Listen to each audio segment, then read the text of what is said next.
продукты, ингредиенты, насколько они могут соответствовать этим требованиям? Вы же проводили анализ?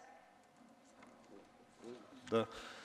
Сейчас вот я хотел бы дополнить, именно когда они проходят полностью, помимо того, что вы говорите, именно стандартов, есть же еще и оборудование. И вот как раз директор Центра стандартизации. Разрешите, Болот Нурматов, директор Кыргызстандарта. Если посмотреть статистику на 2023 год, мы выдали сертификат на 74 организаций, предприятий в Кыргызской республике. Работаем с 2016 года, и многие компании, ведущие, которые добросовестно работают в системе халал-индустрии, они все сертифицированы. То есть у них и анализ состояния производства показывает, что у них система производства, процессный подход полностью соответствует требованиям добровольных стандартов по халал-сертификации. И сейчас тоже по этому направлению идет наращивание нашего потенциала. Ну вот смотрите, мы же до этого выдавали тоже сертификат относительно. Да, и сейчас выдаем. Но бывали такие, вот вы сами тоже говорите неоднократно, что поступают жалобы, да, от покупателей, что вроде бы печать халал стоит, но на самом деле ингредиенты не соответствуют требованиям, да? Тогда что вы делали? По процедурам сертификации, по подтверждению соответствия, были случаи, когда мы отказывали выдавать сертификат халал. Нет, вы уже выдали. Там уже печать стоит и на полках магазина, да? Давайте продукт возьмем определенный, да? После получения сертификата предпринимателями мы делаем каждый год инспекционный контроль, это тоже на добровольной основе, и сертификат выдается сроком до 3 лет. То есть каждый год идет инспекционный контроль со стороны наших экспертов, подтверждается, перепроверяется система производства, то есть целая цепочка производства предприятий, который получил сертификат, и через 3 года обратно идет пересертификация. То есть идет полностью контроль с нашей стороны, но это все добровольно. Но это только на добровольной же основе, правильно? Да. Кроме Кыргызстандарта есть еще другие компании, частные органы по сертификации, которые тоже занимаются вопросами сертификации халал-продукции. После принятия данного законопроекта, скажем так, будет ли какое-нибудь ужесточение именно в отношении проверки на соответствие? Да, разрешите, да, обязательно это будет, мы поэтому даем год, так как, чтобы они привели соответствие, чтобы они прошли аккредитацию. Именно в аккредитации вот все те вопросы, которые вы задавали, полностью там будут вот именно реализованы и осуществимы. После аккредитации, да, они должны будут привести соответствие полностью. Хорошо, спасибо.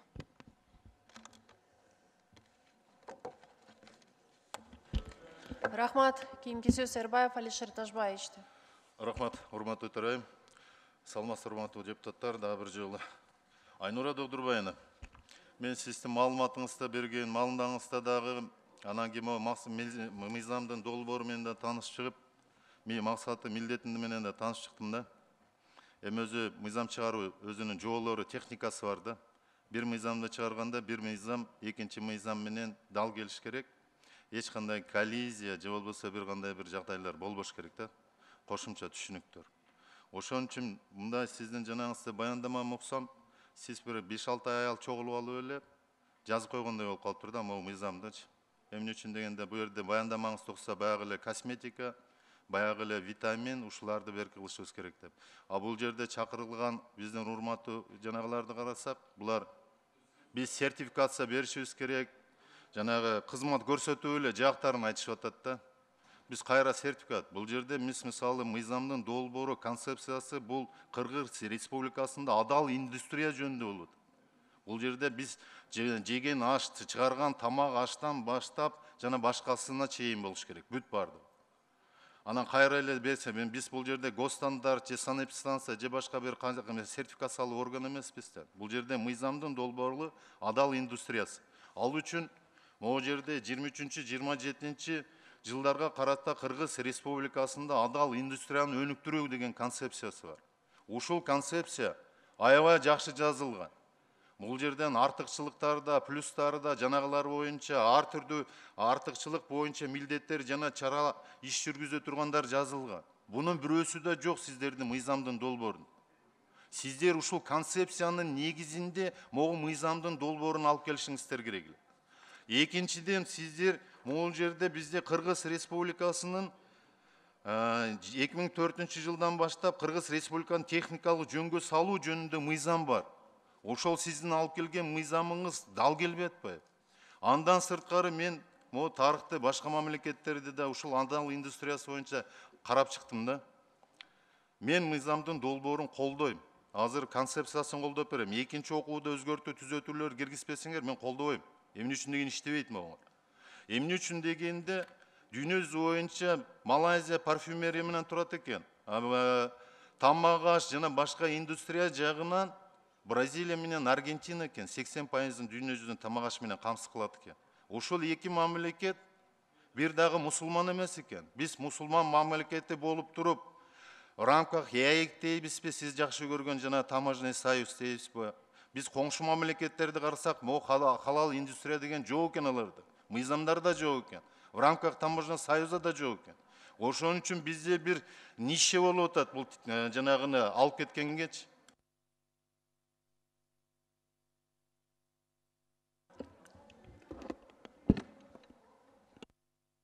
Рахмат. Кийинки сөз Сурабалдиева Эльвира Жергалбековнада. Рахмат. Урматтуу эмгек министрлиги, кечиресиз, экономика министринин өкүлү Айнура айым, айтсаңыз, Орус Федерациясында болгон баарыбыздын эсибизде ызы чуу ушул халал индустрия боюнча биздин бир тамак аш бизнес компания боюнча ызы чуу болбоду беле? Ошондо бул кантип чечилди эле бул маселе?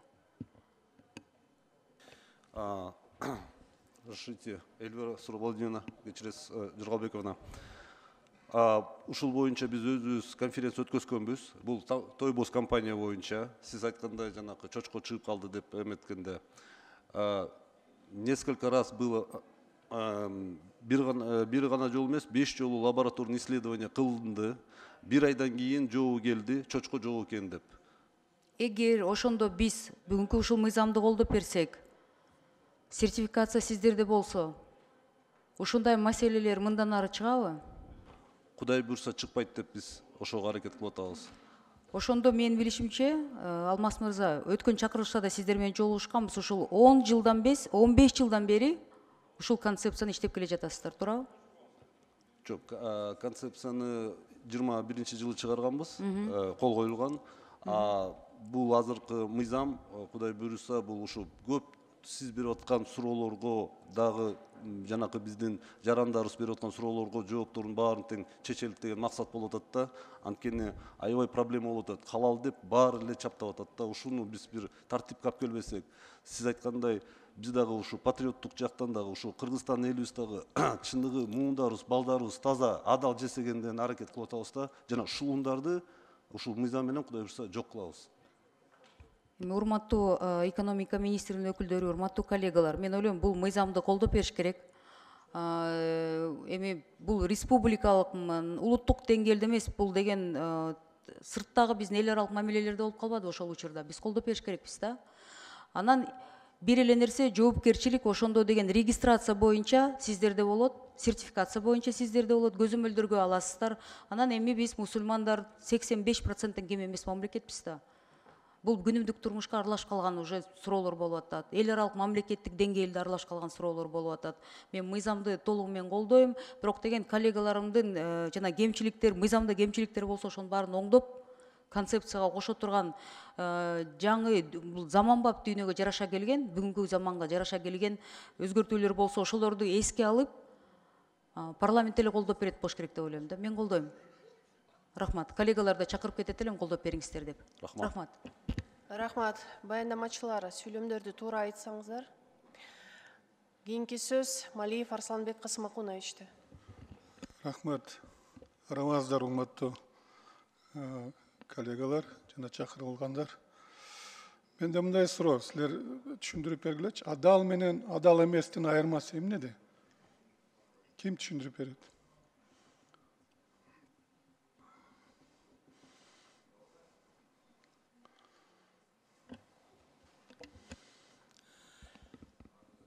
Арсланбек Касымакунович, мен Азирет муфтийдин орун басары Абибулла ажы. Кимдин? Арам, адал дегенде, арам дегени бул аны колдонууга тыюу салынган нерсени айтылат. Ал эми адал болсо анга тыюу салынбаган нерселер айтылат.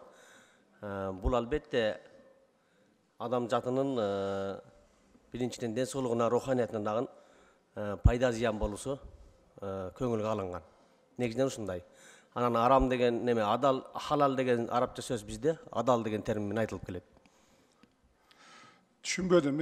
Сиздин азыр түшүнүк берген нерседен эчтеке түшүнбөдүм. Biz şariat көз карашы тарабынан айттык. Biz светтик өлкөбүз. Кайсы шариатты айтып атасыз? Саламатсыз ба, Арсланбек Касымакунович, кечиресиз. Кайырбеков Алмаз Дамирбекович, Адал индустрия өнүктүрүү борборунун мамлекеттик мекеменин жетекчисимин. Адал бул уруксат берүү, таза жана ак ниет менен жасалган нерсе дегенде, продукция боюнча караганда. Жанакы терминдер, стандарттар боюнча, мисалы, көбүрлөр айтат, жана малды союлуп атканда Аллах акбар деп союлуп, ушун менен эле бизде баягы дини жактан эле каралып атканда, бирок мамлекеттик жактан караганда, жанакындай союлуп атканда, ушунун баарын жанакы жакшы, мисалы мен эт боюнча айтып бергим келип атат да, союлуп аткан мал соючу жактардын, жанакындай лабораторный текшерүү, ветеринарный жактан, баягы малдын өсүшүн баштап, кандай тамак жем берилип атканы, кантип жана вакцинацияларын берип атканы, антибиотик барбы же жокпу, жанакы ошолордун баарын бүт прослеживаемостун баарын айтканда, ошол таза болуш керек да, разрешено, чисто деген нерсени билдирет. Харам дегенде бул жанакы наджис деп коет да, бул жана стандарттардын терминологиясында бул чочко кошулуп калса, же болбосо кан, мал туура эмес союлса, жанакы падальное мясо или мясо неправильно зарезанное деп түшүнсө да, бул эт жагынан мен мындай түшүндүрмө берип атам да, это разрешено, дозволено, халал. Харам это запрещено. Мындайда сиз азыр бир кызык нерселерди айтып атасыз да. Бизде ГОСТтар бар. ГОСТ боюнча биз иштеп атабыз. Мына биз бүгүн гир тамакты сиз айткандай адал эмес тамакты жеп атабызбы? Андай эмес. Анда эмне кереги бар буну киргизгени? Бул мындай болуп атпайбы? Бул жанакы жарандар суранып атат. Бизде сиз жанакы Жок, жарандар суранганы өзүлөрү ошол жол менен жасай берсин өзүнүн тамагын. Туура айтасыз. Бирок жанакы Өзүнүн жолу менен. Өзлөрү үйүндө жасасын. Бирок биз эмне үчүн бул мамлекеттин деңгээлге чыгарып атабыз? Мисалы жанакы кафе, ресторандарда халал деп жазып атпайбы, байке? Ошол жака барып жегенде, жок, сиз мындай халал деген сөз жок кыргыз тилинде. Адал. Баардык кыргыздар отурасыздар, так? Адал дегенде. Эмне үчүн силер эме арабташып кетип атасыздар? Жок, андай эмес. Кыргыз тилинде сүйлөбөйсүзбү? Адал деп атканда кафелерде, бизде жана адал деп кафелерде чыгып атпайбы? Анан ошол жакта потребитель жарандар суранып атат. Адал эмес болуп атат. Эти бойнядан эмес экен. Адал сертификат алган бойнядан чыкпаптыр. Бул деген баягы бир билинбеген жерден алып атат деп атат да. Ошол жактан биз азыр ушул сиз айтып аткан суроого ошол жарандардын эмеси болуп атпайбы? Талабы. Мына мисалы адал ошол силер чыгарган азыр өздөр сунуштап турган боюнча бир азык түлүктөр жасалса, анан Россияга, Белоруссияга, Европага кантип жөнөтөсүздөр ошолорду? Арсенбек Касымакунович, мен тактоо иретинде айтып кетейин, бул добровольный сертификат. Эгер ошол продукцияны именно өзүнүн потребительдери, колдонуучулар бул ошол адал продукциясына баягы ориентированный продукция болсо, анда ошолор бүгүнкү күндө биздин сиз туура белгилеп кеткен атайын стандарттар бар, система стандартизации. Бул бүгүнкү күндө именно малайзийский стандарттар кирген, бизге 6 түрү бар. Ошону менен ошол стандарттарды биз колдонобуз деп, ошол стандарт менен продукцияны чыгарат. Бул добровольно ошол халал продукцияны колдонуучу керектүүчүлөргө ориентированный как бы деме да. Бул баары добровольно, бирок баягы мыйзам чегинде ошолорду баягы регулированиесин баягы жазып келип атабыз да, бул жакта. Атак стандарттын баары бүгүнкү күндө бар. Жекече болсо, өзүнчө добровольно болсо, добровольно жасай берсин, да эмне үчүн биз мыйзамды алып атабыз бул? Мыйзам кереги жок да. Жасай берсин. Анан мына жерде отурат сакалчылар. Ошол бул эмне халал кебетеби, жемде бул? Кыргыздарда атасы түрү болсо сакал койбойт. негизи деп атам да, бұл халал кебетеге алып келіп атасыздар ғой эми.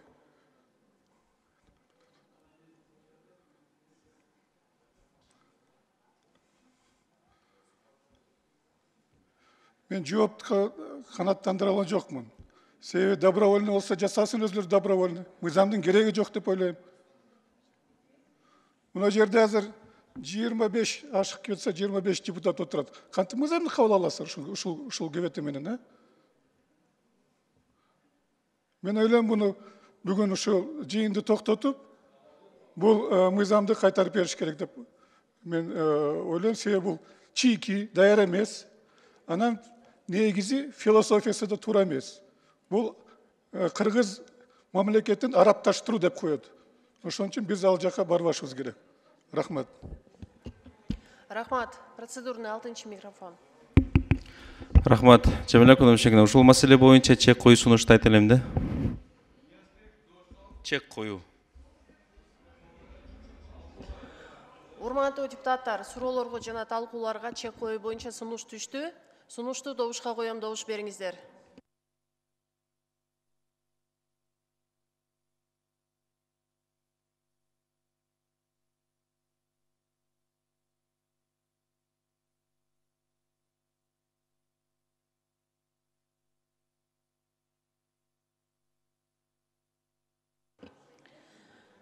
Макул 58 каршы жок, бар 58 каталуу 79, сунуш өттү.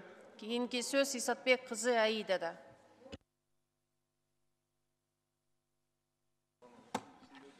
Рахмат Джамиля Куанышбековна. У меня, наверное, будет вопрос представителям халал-индустрии, да, при Министерстве экономики. Вот смотрите, мы все время говорим о предоставлении халал-продукции. И возле этого все крутимся, да. Но вот я сейчас справку об основании читаю и не могу понять, что такое предоставление халал-услуг. Можете дать, пожалуйста, какое-то вот это объяснение, что это такое вообще? Аида Исатбековна, хотел бы сказать, что вот в этом направлении услуги, как вы знаете, сейчас туризм. Недавно с Центром стандартизации был принят СМИКовский, это Институт стандартизации исламских стран, гостиничный туристический стандарт халал. Это, к примеру, те туристы, которые с Ближнего Востока, мусульмане, прилетают к нам, они просят, чтобы в гостиницах была гостиница халал или пансионаты халал. Это элементарно. Еда должна быть халал продукции. Это там должно быть молельная комната, а если таковой нету, то должна быть коверчик для намаз. Также она должна соответствовать всем нормам. К примеру, если есть бассейны, то бассейн должен быть отдельно от женского и мужского пола.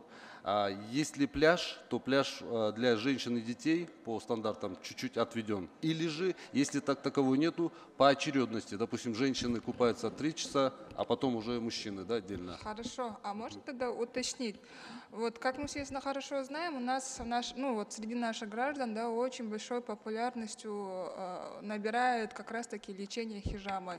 Это вот входит в эту индустрию халал предоставления услуг или нет? Если будет заявление от тех, кто занимается этим и захотят получить сертификат халал, то, возможно, мы рассмотрим с нашими коллегами зарубежных стран. Если таковой есть, то примется. Если нет, то это добровольно, это нет. Ну, я думаю, что нам нужно все-таки это тоже, вот эту вот процедуру взять под свой контроль. Почему? Потому что, я еще раз повторюсь, это вот среди наших граждан на сегодняшний день она пользуется очень популярной. Таким вот методом все лечатся, да, и в то же время у нас, скажем так, на законодательном уровне нет порядка, как ведения этой процедуры. Элементарно, вот как должны обрабатываться инструменты и потом как они должны уничтожаться. Вот. А что если мы вот внесем как раз таки, сейчас же мы же как концепцию в первом чтении же, а если мы дадим предложение как ко второму чтению, мы можем это тоже здесь вот в этот же сам закон, получается, включить? Именно вот по хиджаме, да? Почему я этот вопрос поднимаю? Потому что все вы хорошо знаете, вот как раз-таки по косметологии. Мы когда подняли вопрос, вот в связи с тем, что у нас как статистика показывает, в республике с каждым годом, из года в год растет заболеваемость гепатитом С. И это вот как раз-таки тоже одна из этих причин. И это все из-за того, что вот инструменты не обрабатываются, не стерилизуются, а просто обрабатываются элементарным спиртом, да? Вот как раз таки вот мы законом хотим вот это все, мы все в закон не можем ввести, и вот как раз таки мы думали в законе, и потом уже будут подзаконные акты, и совместно с Министерством здравоохранения, я думаю, мы можем это сделать. Ну, давайте я все-таки все это в письменном виде, это, да, я вам отправлю, чтобы мы его спасибо. на втором чтении могли тоже учесть. Хорошо. Спасибо большое. Спасибо. Рахмат, кейінгі сөз Нурбаев Джалалидин Пайзинович. Ассаламу алейкум, урматтуу депутаттар, рахмат Жамиля Кубанычбековна. Бұл мыйзам абдан керек. Бұл мыйзам көптөн бери, 2017 жылдан бери ар кандай себептер менен жеке ишкерлердин арасында иштелип келип атат. Бирок бул мыйзам болсо, мына дүйнө жүзүндө азыр адал продукциясы, халал продукциясына талаптар аябай чоң. Мына биз айтып аткан, мен айтпайын, Малайзия же мына жакынкы чыгыш өлкөлөр эмес, Америка Кошмо Штаттары менен Европаны айтайлы. Булар азыр магазиндерде халал продукциясы деп жазылган этикеткадагы продукциялар берки башка продукцияларга караганда баасы бир топ кымбат. Алар баасына карабайт. Ошол халал продукция жазылган этикеткадагы өндүрүлгөн товарларды алып атат. Бул бизди Кыргызстанга туризм багытындабы, айыл чарба багытындабы, же болбосо мына азыркы биз кызмат көрсөтүү багытындабы бул аябай керек деп ойлойм.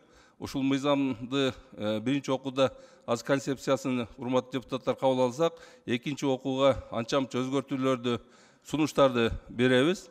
Мен ойлойм, бул мыйзам ишке түшүп калса, мына азыр дүйнө жүзүндө быйылкы 23-жылга салыштырганда 2 триллион доллардан ашык продукция ушул адал продукциясы менен дүйнө жүзүндө иш болуп атат, чыгарылып атат. Бул адал индустрия дегенде бир гана багыт деле албашыбыз керек. Бул биздин өндүрүүчүлөр, тейлөөлөр, мунун баардыгы эксплуатация багытында иштелип чыгып атат. Бул шарият өкүмдөрүнө да туура келген. Себеби биз шарият өкүмдөрүнө туура келбесе, мына жана менин кесиптешим Бразилияны айтып кетти, туура. Бразилияда араб мамлекеттеринде негизинен тоокторду ошол мамлекет камсыз кылып берет. А бирок Бразилия мусулман же светтик деп же бөлүнбөйт.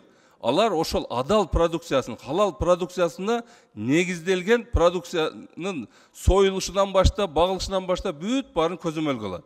Ал жерде шарият өкүмдөрү ошол араб мамлекеттерден барган өкүлдөр көзөмөлгө алат.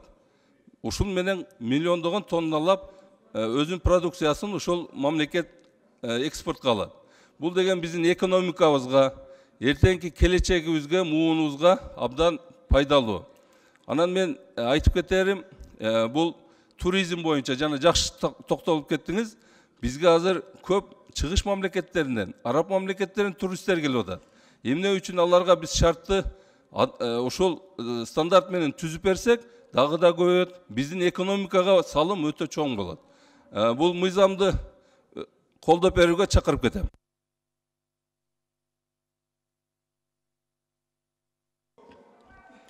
Рахмат. Мыйзам долбоору боюнча суроо жооптор аяктады. Комитеттин корутундусун окуу үчүн бюджет, экономикалык жана фискалдык саясат боюнча комитеттин төрагасынын орун басары Абдибаева Айсаракан Нышановна сөз берилет. Рахмат. Мыйзам долбоорунун концепциясы жактырылсын. Жана биринчи окууда кабыл алуу Кыргыз Республикасынын жогорку кеңешине сунушталсын. Рахмат. Аппарат, кошумча каттоону ачыңыздар. Каттоодон 79 депутат өттү. Урматтуу депутаттар, мыйзам долбоорун биринчи окууда добушка коём. Добуш бериңиздер.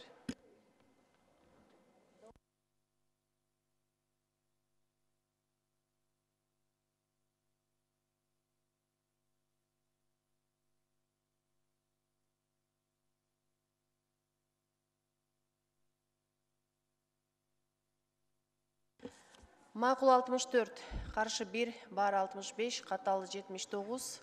Мыйзам долбоору биринчи окууда кабыл алынды.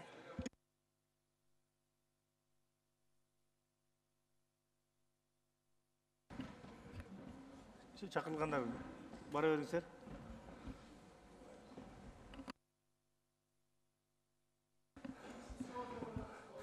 Урматтуу депутаттар, кийинки маселени карайбыз.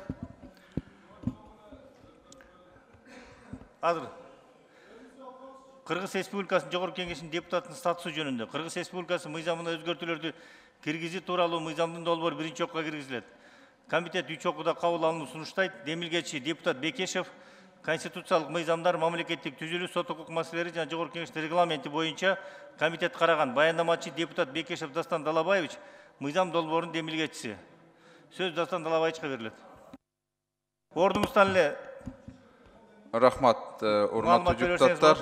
Азыр иштеп аткан мыйзамда мындай жазылып турат: автоунаалар боюнча мүмкүнчүлүгү чектелген депутаттарга эле берилсин деп жазылып турат.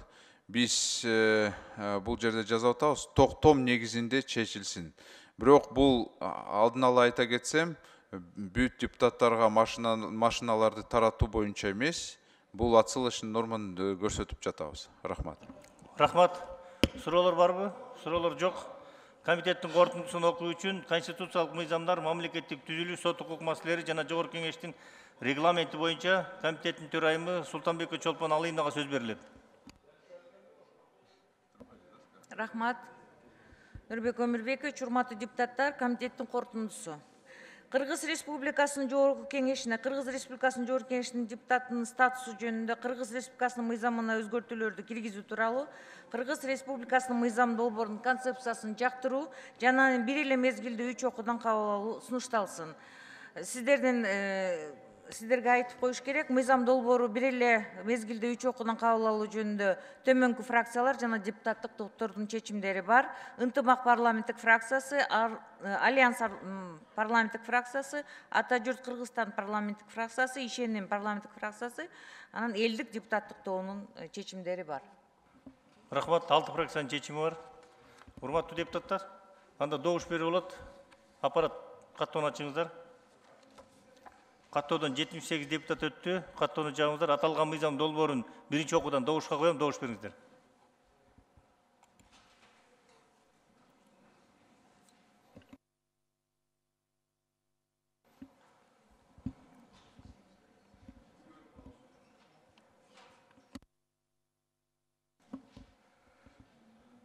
Макул 71, каршы жок, баары 71, катталды 78. Мыйзам долбоору биринчи окуудан кабыл алынды. Ушул эле мыйзамды экинчи окуудан добушка коем, добуш бериңиздер.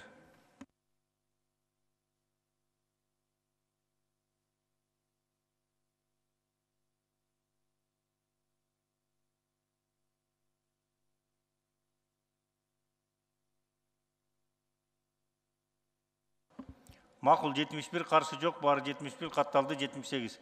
Мыйзам долбоору экинчи окуудан кабыл алынды. Ушул эле мыйзамды үчүнчү окуудан добушка коем, добуш бериңиздер.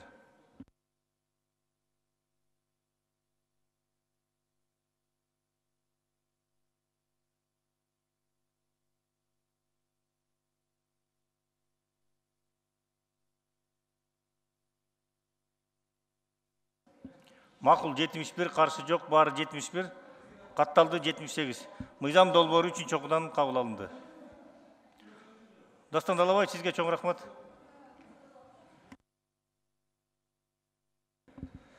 Кийинки акыркы маселени карайбыз. Мамлекеттик жарандык кызмат жана муниципалдык кызмат жөнүндө Кыргыз Республикасы мыйзамына өзгөртүүлөрдү киргизүү тууралуу мыйзамдын долбоору биринчи окууга киргизилет.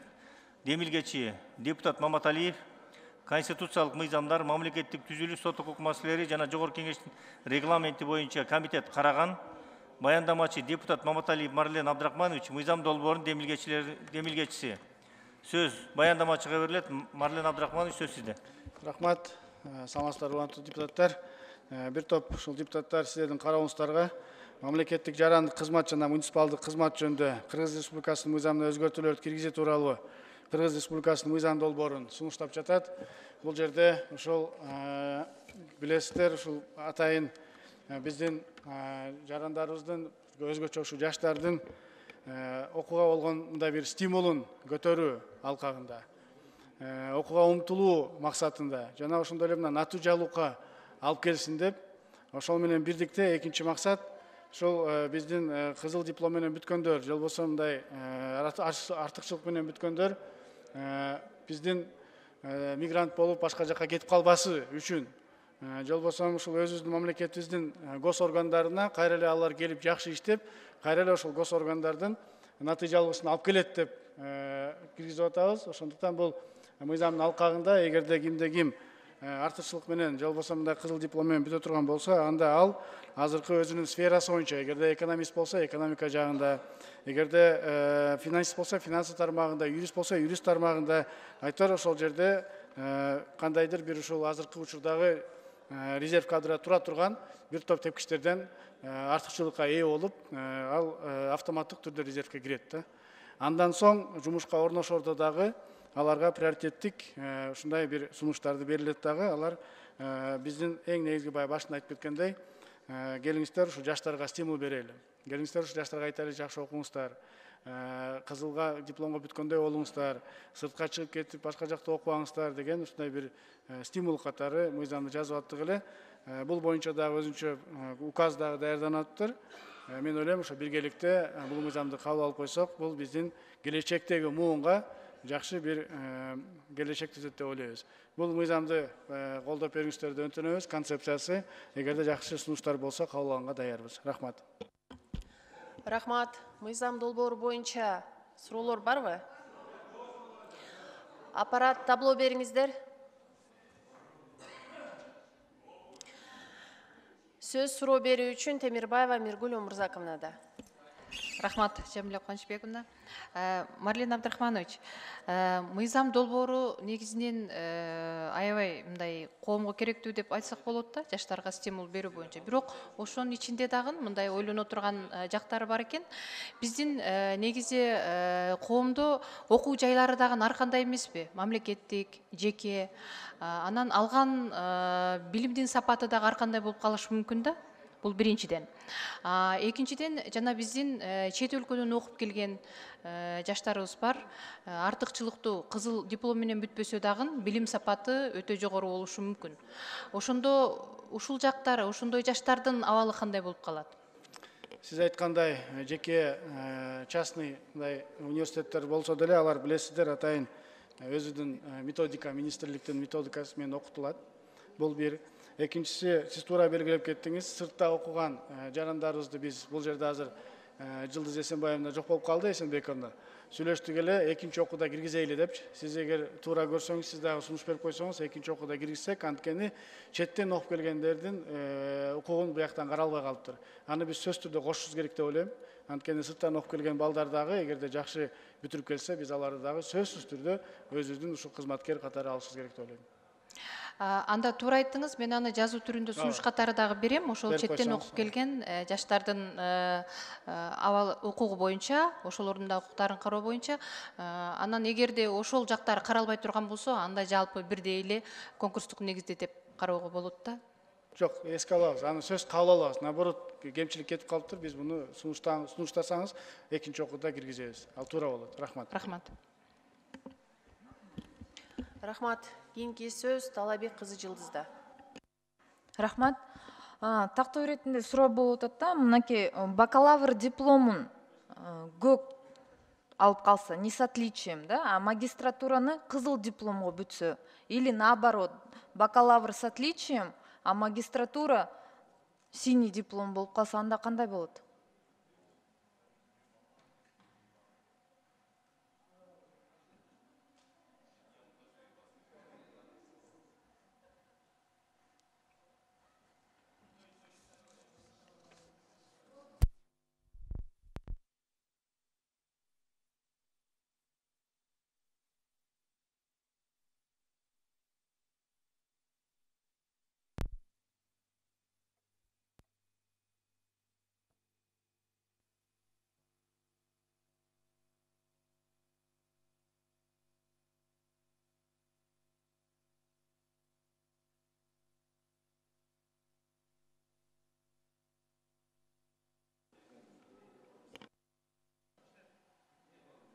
жокуда деле сүйлөшөбүз.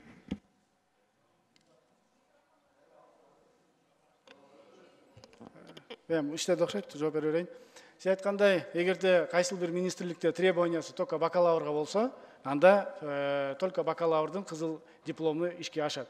А эгерде кайсыл бир министрликтин требованиясы магистратурада болсун десе, анда ал сөзсүз түрдө жана магистратурада боло турган болот. Марина Абдрахманович, я вам зачитаю закон Кыргызской Республики об образовании. Да? Вот высшее профессиональное образование – это уровень образования, направленный на подготовку и переподготовку бакалавров, специалистов, магистров по соответствующим образовательным программам деп турат. Да? Бул мыйзамда жазылып турат. Ошондо министрликтер требования кыла албайт да, у кого-то бакалавр болуш керек, у кого-то магистр деп. Себеби дегенде биз бардыгыбыз ушул мыйзамга баш ийебиз да. Кылзайм, бизде практически бардыгыбыз бакалаврдын бүткөн алкагында жумушка алынат. Демек, сөзсүз түрдө жана бакалавр менен кызыл менен бүтсөң, бул мыйзам ишке ашып кете берет. Магистрды можно на синий закончить. Ну, эми ал уже дополнительно. Ну, я считаю, что просто в законе об образовании написано, может, для уточнения надо прописать, что степень бакалавра депчи анда сиз ушундай айтып атсаңыз. Хорошо. Анан экинчи суроо, кадровая служба ушул боюнча оюн кандай көргөзүп атат, да? Кадровая служба бүгүн указ, президентибиздин указын дайындап атат. Алардын указы биздин мыйзамга чейин эле чыгып калат. Ал жерде да толук түрдө так да ана биз азыр мыйзам киргизгендей эле ушул сунуштар менен указ чыгып атат, Кудай буйрса. Алар өздөрү сунуштап указ кетип атат. Я просто как человек, который прошел данный тест, да, в кадровой службе, өзүңүз билгендей, аякта тематический суроолордон башка еще IQ-ну текшерип калган да, азырчы. И как вы смотрите, потому что себеби красный диплом это не всегда соответствует знаниям человека, да? Я бы хотела отметить об этом, так как вы знаете, как у нас обучают в вузах, да? IQ дагы керек, да? Вот именно критическое мышление, стрессоустойчивость. В госслужбе это одна из самых основных, да, качеств, которые нужно человеку. Все-таки, может, надо пройти тест? Эми анда бул мыйзамдын кереги жок болуп калат. Анда биз азыр бүгүнкү күнү көк диплом менен бүткөндөр деле, кызыл диплом менен бүткөндөр деле айырмаңар жок деп эле ачык эле айтып коюп, бир какой-то жаштарды стимулга, окууга умтулууну багыттабай калабыз да. Эми сиз айткандай жанагы мамлекеттик кызматкерге жумушка кирердин астында бул резервке киргенден кийин сөз түрдө ал резервтен тандалат. Резервке кирди да, резервтен иштен тандалат. Ошол сиз айткан принциптер дагы ал жерде толук түрдө руководителде, жетекчиде бул шагты алып өткөнгө мүмкүнчүлүк түзүлөт. Я полностью с вами согласна, что бул мыйзам, да, вот это дополнение, бул жаштарды жакшы окуганга шыктандырат экенчи. Бирок есть какие-то нюансы, я считаю, которые надо просмотреть, доработать, да? Ну, давайте доработаем на втором чтении. Дайте свои видения, предложения, мы рассмотрим. Хорошо, спасибо. Рахмат. Кийинки сөз Алиев Пендербек Кубанычевич. Рахмат, Жамиля Кубанычбековна. Эч кимдин пикирине эч карама каршы пикир айткым келбейт. Бирок ошонун арасында 90 депутаттын арасында конституциялык укук жол берет, мага өз пикирин билдирип койгум келет. Мына эми чыныгы парламентке окшош баштады деген пикиримде. Маселен, мунугу биз чечим кабыл алып аткандар судьянын чечим кабыл алганында жогору турат да. Судья бир конкретный тагдырды чечсе, биз маселен жөнөкөй эле пример, мунугу мыйзам менен 100 000 деген адамдардын тагдырын чечебиз да. Действительно, миграция маселеси дагы, ким кандай окуйт, кандай процедура, келечекте үй бүлөлөрүн, демек кандай жоопкерчилик турат. Ошон үчүн кайсы бир депутаттын айта турган пикири, териштирүүчү ою же көкүрөгүндө чечиле албай атканы суроолорду бергизи келип атса, такчы уккузу келсе, это должно только приветствоваться. Потому что бир за же против менен 100 000 деген тагдырлар чечилип атат. Анан общий бир частный лавочка, бизнес фирмада кылып эле кетти болду кыла берген менен макул болбойт элем да. 10 күндүн аралыгында мыйзамга ылайык сунуштарды берсе болот. Малин Ахмурович, я с вами и в рабочем порядке встречи, и сунуштарын берем. Жалпы жөнүнөн колдойм бул мыйзам долбоорун, бирок кээ бир специфический профессиялар бар, где, наверное, необходимо, чтобы человек действительно проходил госкадровую службу требованияларын, IQ, как он поведет в стрессовой ситуации и так далее. А по общим основаниям я согласен, поддерживаю. Рахмат, Медер Мырза, сіз айтқандай депутаттар бұлар ел өкілі, біз елге ғана қызмат қыла тұрған мыйзамдарды жазышымыз керек. Өкмөт же кабинет министр бұлар мамлекетчил болушат, бұлар көбінше ошо мамлекетке керектүү нерселерди кылат. Ал эми биздин мыйзам чыгарган судьялар, алар мыйзамдын кулу болуш керек. Кара келип эле мыйзамды биз жазабыз. Демек, биз ар бир мыйзамды терең изилдеп, терең ар бир депутат өзүнүн эксперттик заключениясын берип, андан кийин неге 10 күн берилет? Ошол 10 күндө жазуу түрүндө дагы эмне берилет? Жөн эле сөз катарында эмес, жазуу түрүндө берген нерсесин ар бирин маңызын карап чыгып, эксперттик лингвистикалык экспертизалар жүргүзүп, башка мыйзамдарга карама-каршы келбейдигин карап, баардыгын карап чыгып, электеп андан кийин биз кабыл алыш керек. Анткени биздин ар бир мыйзамыбыз, сиз айткандай, жөнөкөй жарандан баштап президентке чейин жашай турган мыйзам. Мына ошонун мыйзамды биз кабыл алып берип атабыз. Биз шайланып келгенде дагы бизди эл ошон үчүн жиберет. Ошол жака баргыла дагы элдин ошол жерден талабын элге карама-каршы келбей турган мыйзамдар кабыл алгыла деп жиберет да. Силер барып алып штрафты көтөргүлө башканы кылган эмес, тескерисинче түшүргүлө, алгыла, жок кылгыла деп мына бизди ошентип шайлап келет. Ошондуктан мен менен толук түрдө бул менен кошулам жана үгүттөп кетет элем. Биз дагы ушул жумуштарыбызды ушинтип алып барсак жакшы болот. Рахмат. Анан бир кошумча сунуш катарычы бул регламентте деле каралган. Мыйзам долбоорун демилгечиси жаңы регламентке биз киргиздик го. Сизге окшоп чыгып, бүт суроо жоопторго жооп берип, аргументтерди келтирип, всестороннее изучение менен коомчулуктун алдында мыйзам долбоору өтсө дагы эффективность, качество работы парламента повысится. Ошол мыйзам көп жашайт. По образу, подобию Конгресса США, Великобританиянын кандай. Анан көп жерлер туура эмес болуп калып атат деп өтүп кетип атат. Рахмат. Рахмат. Суроо жооп бүттү. Комитеттин корутундусун окуу үчүн конституциялык мыйзамдар, мамлекеттик түзүлүш, сот укук маселелери жана Жогорку Кеңештин регламенти боюнча комитеттин төрайымы Султанбеков Чолпон Алыйымовага сөз берилет. Рахмат, Нурбек Өмүрбекович, урматтуу депутаттар. Комитеттин корутундусу. Мамлекеттик жарандык кызмат жана муниципалдык кызмат жөнүндө Кыргыз Республикасынын мыйзамына өзгөртүүлөрдү киргизүү тууралуу Кыргыз Республикасынын мыйзам долбоорунун концепциясын биринчи окууда жактыруу жана аны Кыргыз Республикасынын Жогорку Кеңешине сунуштайбыз. Рахмат. Урматтуу депутаттар, аз добуш берүү болот. Аппарат каттоону ачыңыздар. Каттоодон 78 депутат өттү. Каттоону жабыңыздар. Аталган мыйзам долбоорун биринчи окуудан добушка коем, добуш бериңиздер.